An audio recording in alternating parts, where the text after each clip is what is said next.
Hello, welcome back ladies. I'm Amity Rose, and today we're going to be talking about how you can love who you are.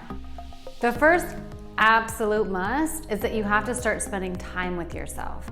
If you're not spending any time with yourself, how can you expect to cultivate a relationship with yourself and be someone that you like and eventually love?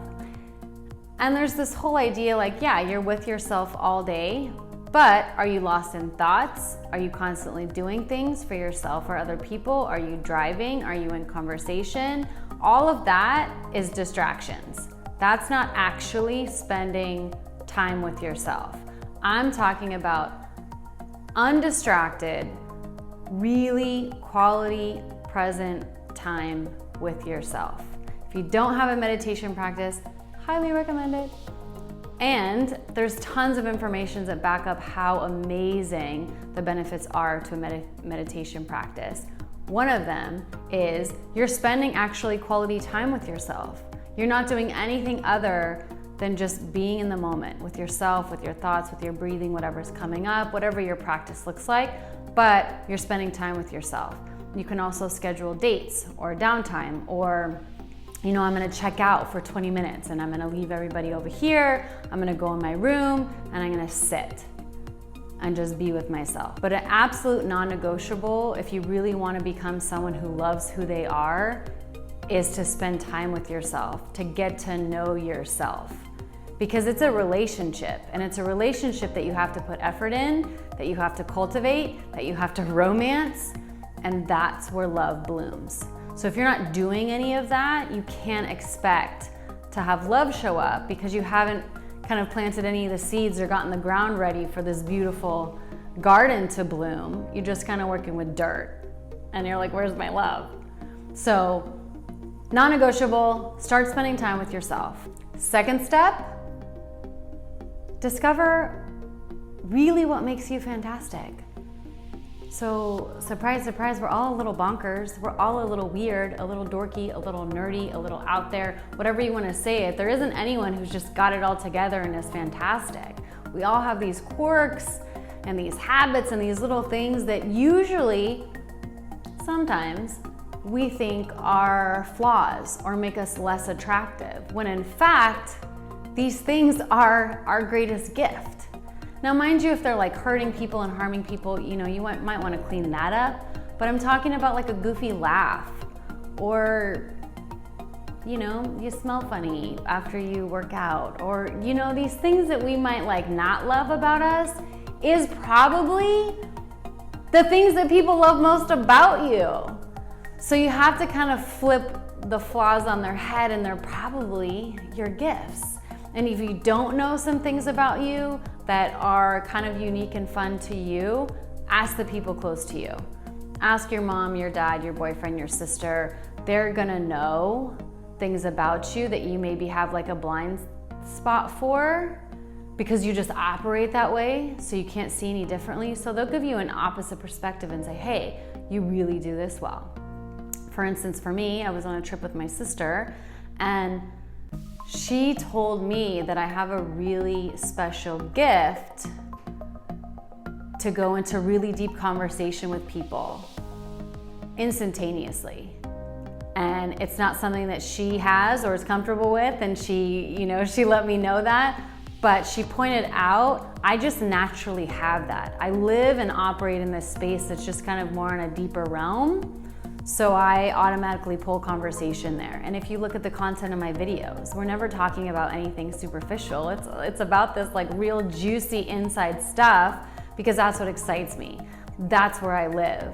So she pointed out that I had this unique gift of igniting really deep conversation with people. And even, for example, a woman came over here, I just met her yesterday, and we're talking about her deceased husband. And that whole thing, and his death and all that. Like, those kind of things happen to me all the time. These are the kind of conversations that I have with people that I've known for 5 minutes.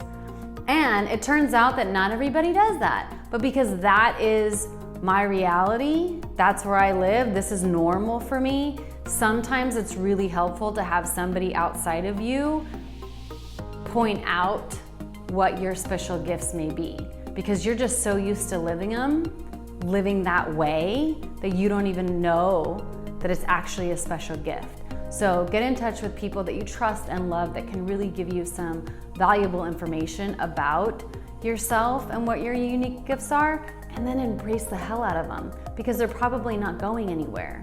You were born with these for a reason. They're meant to be used, and if you're not embracing them, how are you gonna use them? And if you're not using them, how are you gonna help humanity? Third tip is gonna be to find a tribe, a community, people that is similar to you.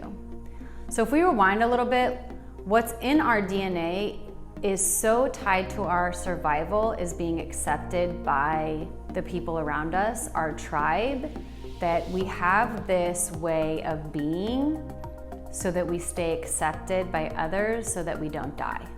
And it isn't our reality today in the modern world that we live in. It goes back, thousands and thousands of years, but it's still how our biology operates. So there is this intense desire for us to follow the group, to be accepted, to not act in any way that would get us shunned. Because back in the day, if we were shunned from the tribe, we die.